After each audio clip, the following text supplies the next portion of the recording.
Ask most international travelers what they imagine when they think of a German vacation, and they're likely to conjure up images of warm summer sunshine on Neuschwanstein Castle, a crisp beer from the historic halls of Munich, a cool glass of German Grauburgunder while sailing up the Rhine. But probably not, well, a certain other half of the country.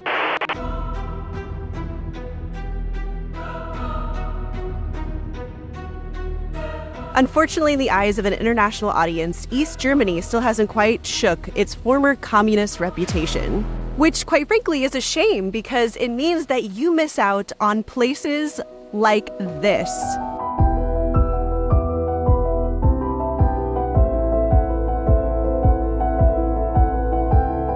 So in today's video, I'm going to take you around on a highlight reel of East Germany, from Dresden to Leipzig, Berlin to right here in Chemnitz, to explain why this divide between East and West still exists today, and how it affects things like infrastructure and tourism. So, let's take a look.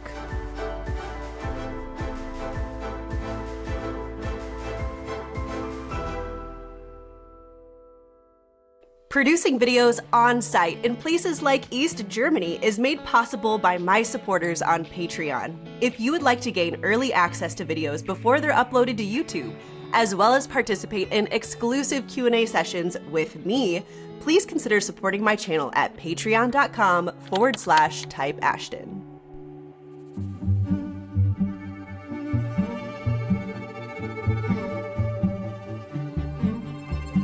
Now, while I would wager that not very many tourists probably Google things like GDP and unemployment rate before they visit a new place, it is true that these things do incentivize the attractiveness of a place. Because after all, the more money that flows into a region, the more funds that are available to support the industries that promote tourism. And although the fall of the Berlin Wall over 30 years ago brought far-reaching social and economic changes to a communist East Germany, and people on both sides of the former barrier say that the changes that have occurred since 1989 have had a positive influence on living standards in their part of the country. It does not, however, mean that the former East and former West Germany are on equal footing today. Despite substantial improvements in recent decades, East Germany tends to lag behind West Germany on important measures such as productivity, GDP, and unemployment. In 2018, the average unemployment rate was 6.9% in the 6 states of former East Germany,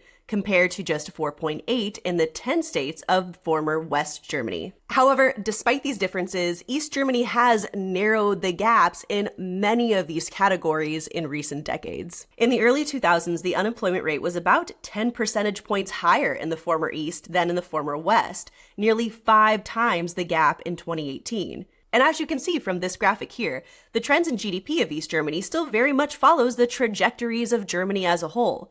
However, nonetheless, the per capita GDP in East Germany still remains about 75 to 80% of the level in West Germany, depending on the statistical figure used. And yeah, while that is a heck of a lot of numbers, I want to kind of bring all of that back into the context of how that impacts tourism specifically. Across Germany as a whole, last year, the travel and tourism sector's GDP contribution was around 338 billion euros, representing 8.8% of the economy.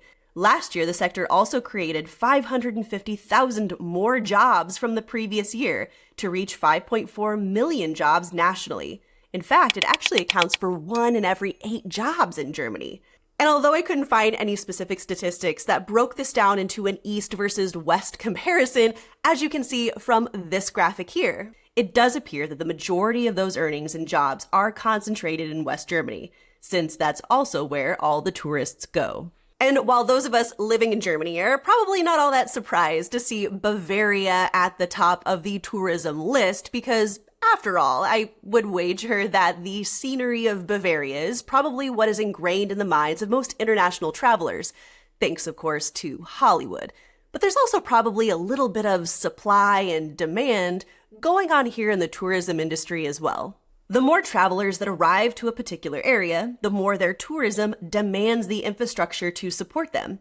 Airports, hotels, tour bus companies, tour guides, river cruises, And with so many things to do and the industries to support them, it further encourages more and more visitors to come, which actually leads me to my next point.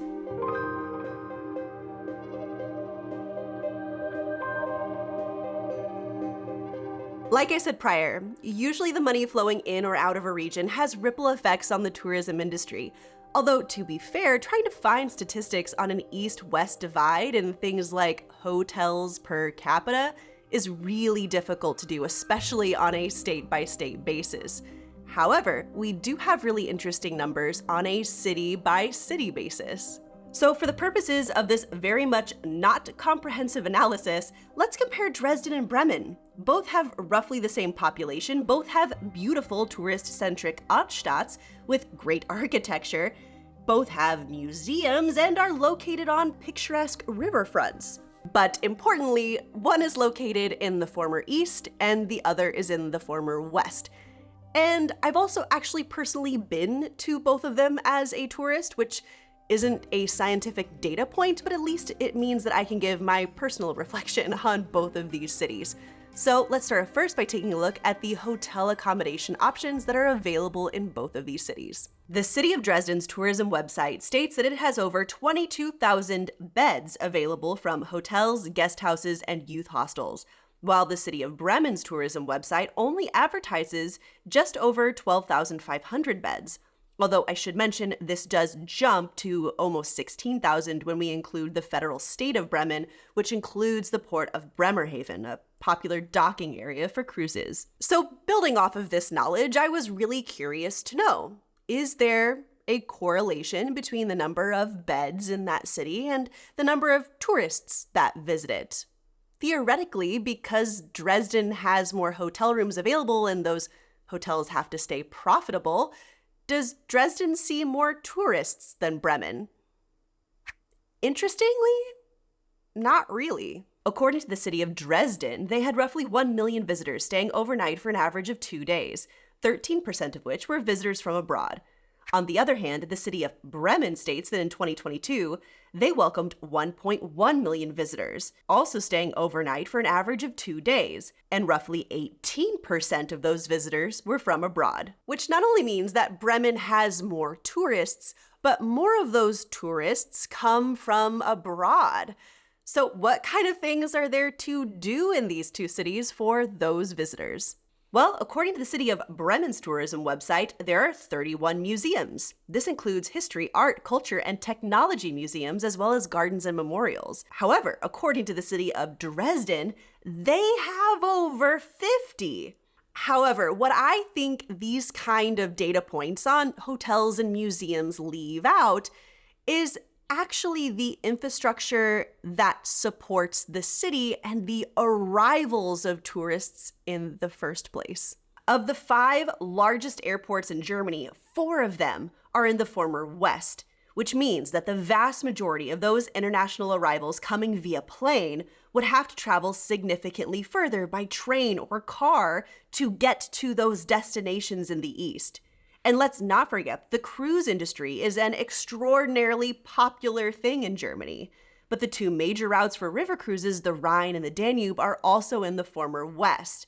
And while Bremen isn't on the Rhine, it does have Bremerhaven, the port for other kinds of cruises. But I would wager that the differences don't actually stop there.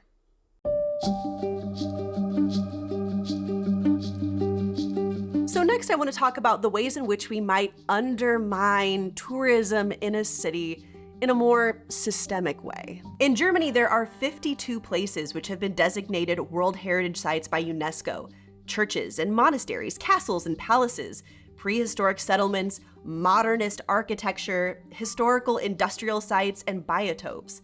And having that designation is really important because a listed site gains international recognition and legal protection and can obtain funds to facilitate its conservation. But as you can see from this map, there are significantly more UNESCO World Heritage Sites in West Germany than there are in East. Even though the former East is slightly smaller, having 38 in West Germany and just 14 in East Germany, to be exact, is not proportional. But what I also think is really curious is that East Germany actually used to have one more. The S𝗨𝗣𝗣𝗢𝗥𝗧 Valley won heritage status in 2004 for its 12-mile stretch of landscape, which incorporates the city center and features Baroque palaces, churches, opera houses, and museums. But then in 2009, they took it back because they built a completely necessary bridge, which, in my opinion, in a world full of ugly bridges, this one is not that bad looking at all. Conservationists said that the 4-lane Waldschlossenbrücke was a blot on the Elbe Valley and is sited in a particularly sensitive spot, near the old city center where it could, gasp, be seen.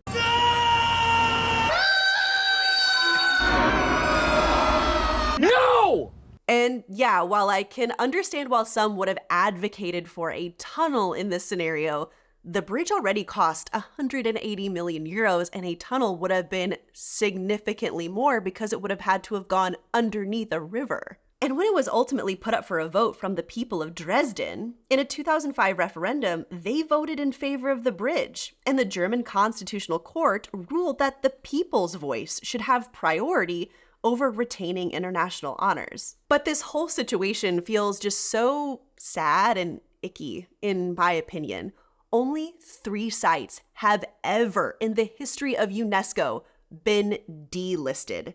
And to delist such a beautiful city and an important cultural area over a piece of necessary infrastructure that the people who live there wanted, I think is just such a disservice. There are so many other World Heritage sites with uglier infrastructure in them that, to me, this decision just doesn't make sense.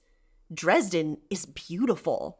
The waterfront is beautiful. Seriously, you should visit it. And given that East Germany didn't benefit from the same rehabilitation efforts that happened in the West, from things like the Marshall Fund after World War II, protecting and preserving these heritage sites in East Germany is so important today. And the loss of the funds and the recognition to Dresden, yeah, that undoubtedly had an effect.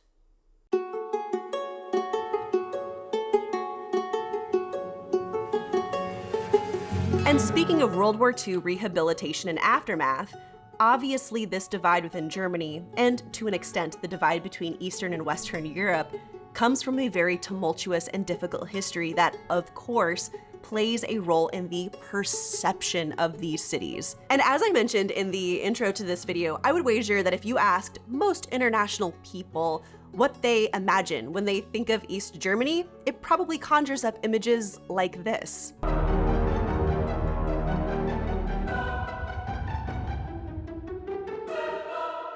Which isn't entirely untrue. After all, I took those videos myself when I visited East Germany.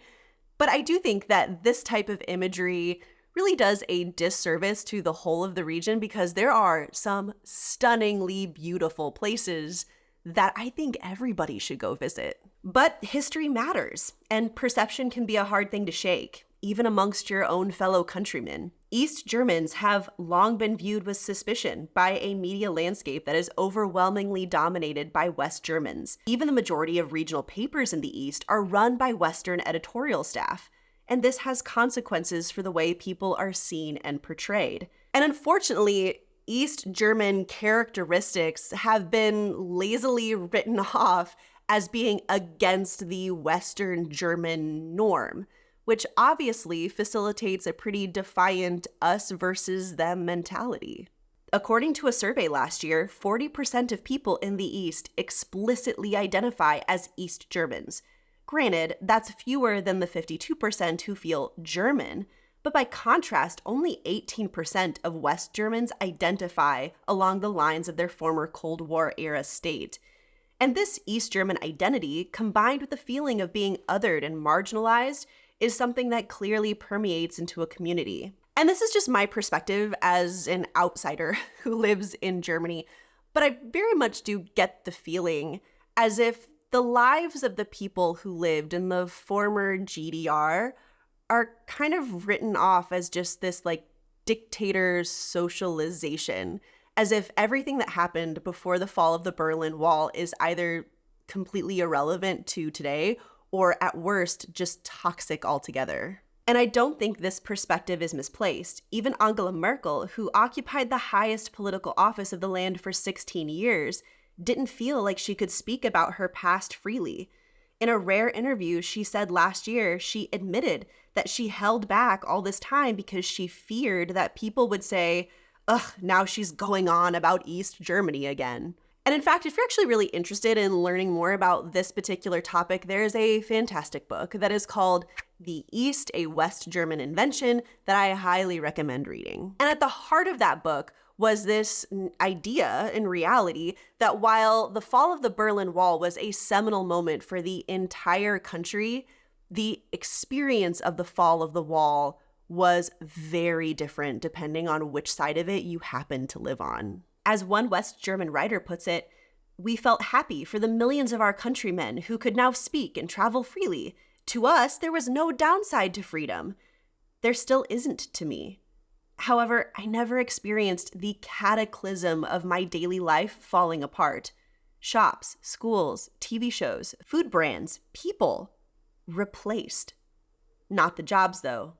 They just vanished. And if you caught my previous episode on Leipzig, you know all too well just how absolutely devastating the fall of the Berlin Wall was to the populations of some of these city centers in the former East, and how long it took them to rejuvenate the city once again. And although cities like Leipzig are bouncing back, I imagine it's difficult to shake the imagery of an austere city experiencing post-industrial communist decline, even though communism in the state is now 35 years in the past. And yeah, I would imagine that this feeling of sociocultural otherness, feeling like a second-class citizen in your own country, probably does trickle down and translate somehow to a second-class tourism industry, even if the reality isn't that that's not actually true.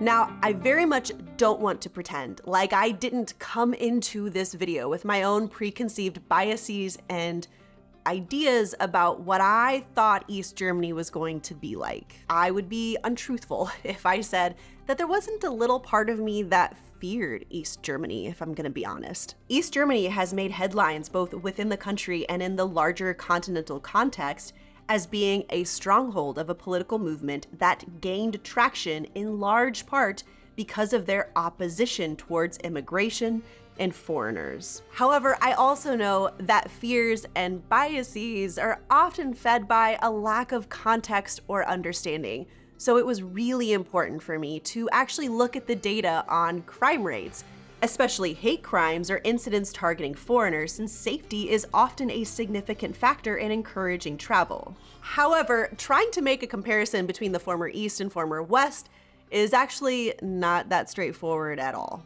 In general, cities tend to be more affected by crime than rural areas, and East Germany is more rural. So if you look at statistics like violent crime, there isn't necessarily a concentration of it in East Germany at all, just in the cities. And really, states like Brandenburg and Saxony have similar rates to Bavaria and Baden-Württemberg, where I live. And to be honest, the vast majority of crime analysis within the country actually doesn't focus on an east-west divide as more so of a north-south divide, as the south tends to have lower crime rates than in the north. And that's because Berlin, Frankfurt, Bremen, and Hamburg have the highest rates of crime of all German cities. By the way, most of those are West German. Meanwhile, southern cities like Munich experience much lower crime rates. And again, I think context is really important here, because you really need to look not just within Germany as a whole when looking at crime rates, but also within the larger Eurozone. And the reality is that Germany is extraordinarily safe. So, for example, if you look at the crime index, a statistic that estimates the overall level of crime in an area on a scale from 0 to 100, according to 2022 figures, Germany's crime index is 36.4. This is lower than the scores clocked in France, the United Kingdom, and Italy. Now, all of that being said, numerous studies have supported that East Germany does have a bigger problem with racism and anti-Semitism, And if you want to learn more on this, I will for sure direct you to the experts, and I'll list them here on the screen now.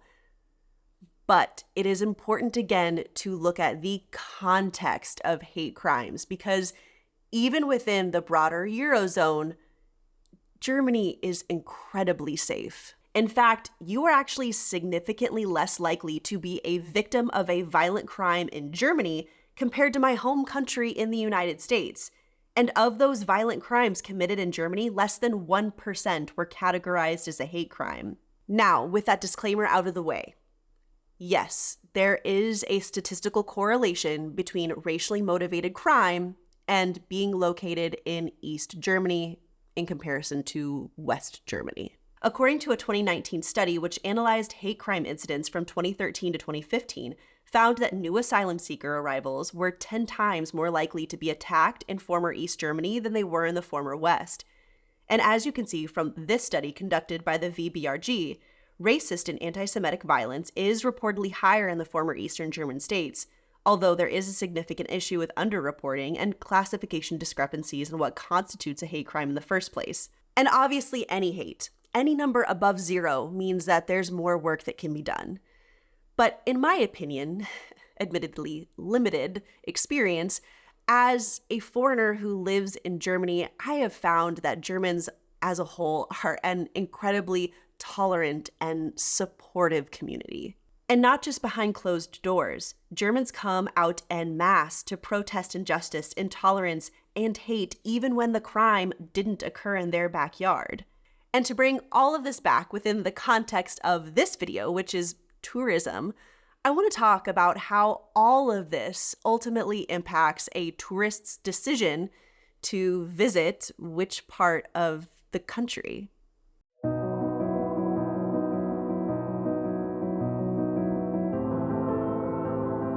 So what is the big picture then? What do all of these things say about tourism in East versus West Germany? Well, for this section in particular, I want to pull the numbers from 2019 because as you can imagine, 2020, 21, 22 were pretty skewed and we actually don't have the data out yet for 2023. But I digress. In 2019, Germany saw nearly 90 million international overnight stays, with the highest number of those international visitors coming from the Netherlands, Switzerland, the United States, the United Kingdom, Austria, and Italy. 2019 was also the 10th year in a row where Germany was actually the second most popular destination for Europeans. Number 1, by the way, was Spain, which, considering the number of Germans who visit Mallorca, doesn't surprise me one bit. But here's what I think is actually really interesting. While 90 million is a lot of international visitors, there were actually 4 times as many domestic stays, which means that whether they're traveling for business or pleasure, Germans like visiting Germany. In 2019, Germans spent around 1.7 billion days on excursions and longer journeys. So how does this shake out in East versus West? Well, that's actually pretty interesting if you specifically look at Germans who travel domestically for more than 5 days. The hotspot is actually in Mecklenburg, Western Pomerania, to soak up some sun and beach time along the Baltic in the former East. Now, short trips of 2 to 4 days done by Germans within Germany, well, then we find ourselves back to the traditional tourism destination of Bavaria. But yes, again, no matter how you shake the numbers, there are just more tourists that visit Western Germany than Eastern Germany. And so, for the end of this video, I actually have a little bit of a different question this time around. I want to know if you have any recommendations that you could share of places that you think are worth visiting in East Germany. Now, I'm not being paid to advertise for East Germany by any stretch of the imagination, but I really enjoyed my time there and I would like to go back again, and I would want to encourage others to do so. So I think it would be really cool if we had a running list of fun things to do, fun things to see, and things that we could share, just some general positivity about East Germany. I think that would be really awesome, and I would love to read your recommendations down below. And as always, guys, if you enjoyed what you saw today, be sure to hit that thumbs up button. And for more content from Type Ashton, hit that subscribe button. So, I'll see you next Sunday. Tschüss!